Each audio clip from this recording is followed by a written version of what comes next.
La Chine est en train de devenir la prochaine superpuissance dans le monde et les États-Unis se préparent à quitter le trône de la première économie mondiale. En effet, selon les estimations, la Chine sera à partir de 2022 la première économie mondiale et pour la première fois dans l'histoire, les États-Unis deviendront la seconde économie mondiale devant le Japon. À partir de ce moment-là, la Chine assoirait son pouvoir et son influence économique pendant les 50 prochaines années. Expliquons dans cette vidéo l'ascendance fulgurante de la Chine, ascendance qui l'a élevée au rang de puissance incontestable dans l'économie mondiale et dans la mondialisation. C'est parti!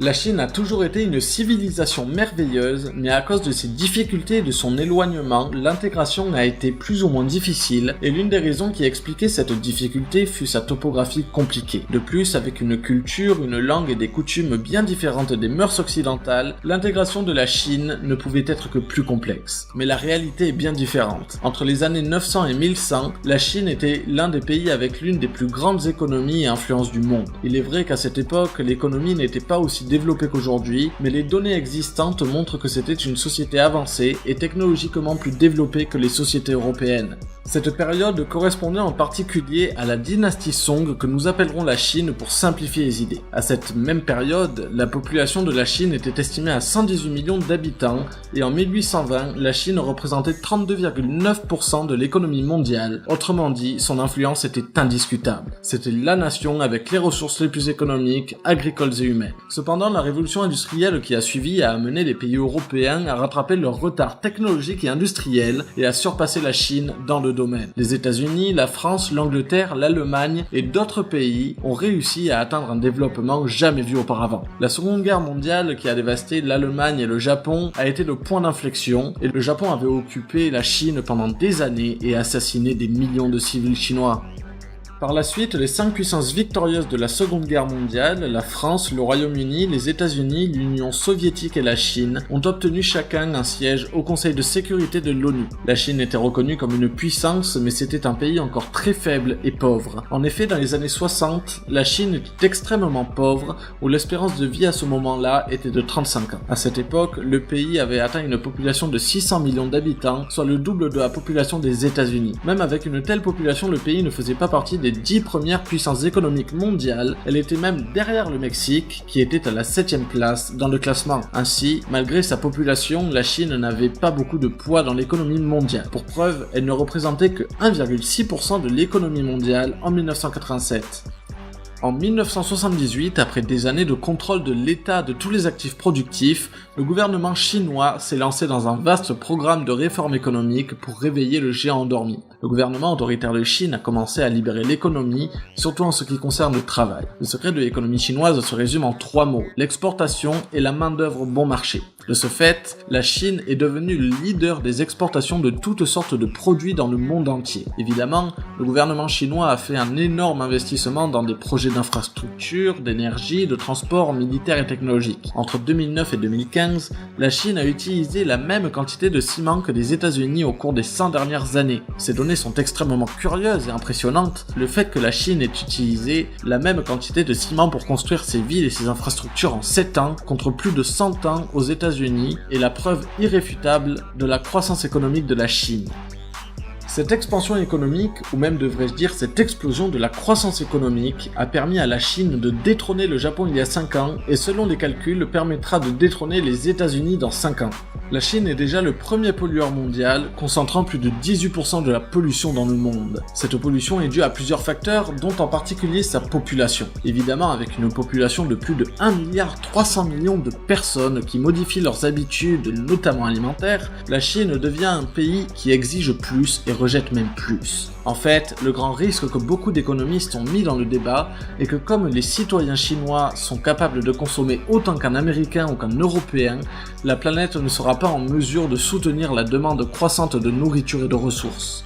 Ensuite, la Chine s'est imposée aux États-Unis, en Amérique latine, en tant que premier investisseur dans ces régions. Dans certains pays comme le Mexique, l'Équateur, le Brésil, le Venezuela ou le Pérou, la Chine a investi des milliards dans des projets d'infrastructures qui sont principalement réalisés par des entreprises publiques chinoises. Citons un exemple. L'Équateur et le Venezuela ont des dettes avec la Chine qui doivent être couvertes ou payées en pétrole. L'influence économique de la Chine est juste un des outils pour se positionner comme LA nouvelle superpuissance du monde. Regardez en Afrique par exemple. La Chine est déjà le premier investisseur dans la région, en particulier en ce qui concerne la technologie, l'agriculture et les projets d'infrastructure. Le siège de l'Union africaine, basé en Éthiopie, a coûté plus de 320 millions de dollars, mais comme on s'en doute, il a été entièrement financé par la Chine. Aussi, ce siège est plus grand, plus moderne que le siège des Nations Unies, basé à New York.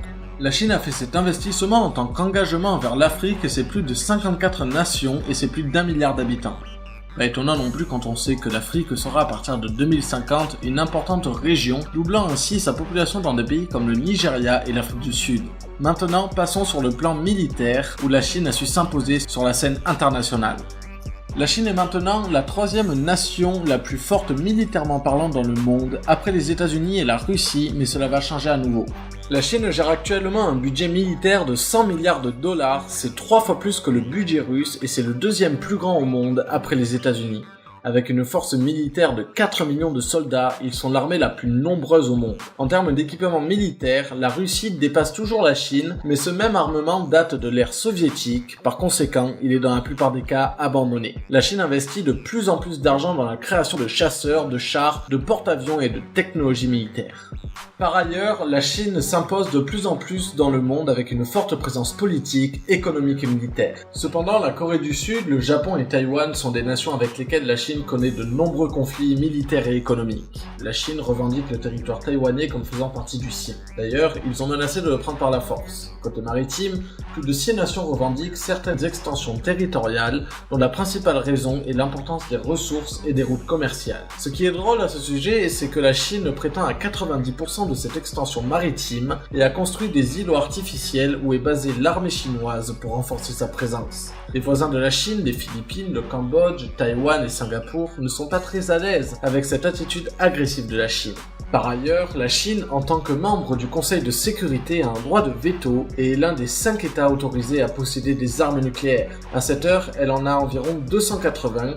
Ce n'est pas beaucoup quand on compare ce nombre à celui de la France par exemple, qui dispose de 340 armes nucléaires et de systèmes nucléaires plus développés. La Chine ne voit pas la nécessité d'augmenter ses armes nucléaires car elle en a suffisamment pour détruire les États-Unis environ 5 fois. Ce que la Chine cherche à avoir dans les 15 prochaines années, c'est une armée qui dépasse en taille, en puissance, en technologie et en efficacité l'armée américaine.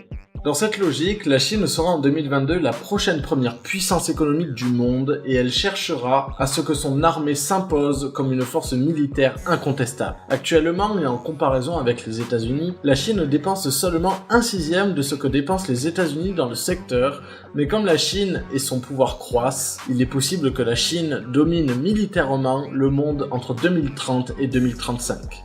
Autre stratégie de la Chine dans sa croisade, la diffusion de la langue. Actuellement, le chinois mandarin, la langue officielle du peuple chinois, est la langue la plus parlée dans le monde, mais d'ici 2050, elle sera dépassée par le français et l'espagnol. Ainsi, nous pouvons dire que les langues de demain seront ces 3 langues. De plus, si l'on continue de se projeter, la Chine augmentera son niveau de vie et restera une nation manufacturière, mais des enjeux se posent, notamment dans le domaine des ressources. En effet, les 1,4 milliard de Chinois consommeront presque autant qu'un Américain, ce qui créera une énorme pression sur les ressources en eau et en nourriture disponibles sur Terre. Ainsi, la population chinoise n'augmentera pas, mais diminuerait de 100 millions d'habitants d'ici 2050, mais la population consommerait 2 fois plus que ce qu'elle ne consomme actuellement. Mais il ne s'agit pas du seul domaine qui va augmenter. En effet, la richesse du pays connaîtra une explosion. Déjà aujourd'hui, la Chine est le pays qui devance les États-Unis en termes d'accueil des milliardaires. En 2050, la Chine sera la première puissance mondiale, surpassant les États-Unis dans les domaines technologiques, militaires, économiques et politiques. Ce sera la nouvelle superpuissance du monde, le dragon qui réclamera son trône. Son influence continuera à dominer l'Asie et le monde pendant au moins 50 ans. Jusqu'à ce que le prochain géant qui viendra aussi d'Asie, l'Inde, enlèvera la couronne à la Chine après 2050. Donc vous pouvez commencer, mes chers amis, à apprendre le chinois. Nous arrivons au terme de cette vidéo, j'espère que vous l'avez appréciée. N'oubliez pas de laisser votre avis dans les commentaires, de liker, de partager et surtout de vous abonner pour de nouveaux contenus. Zaijian Wu de Pang Yumen.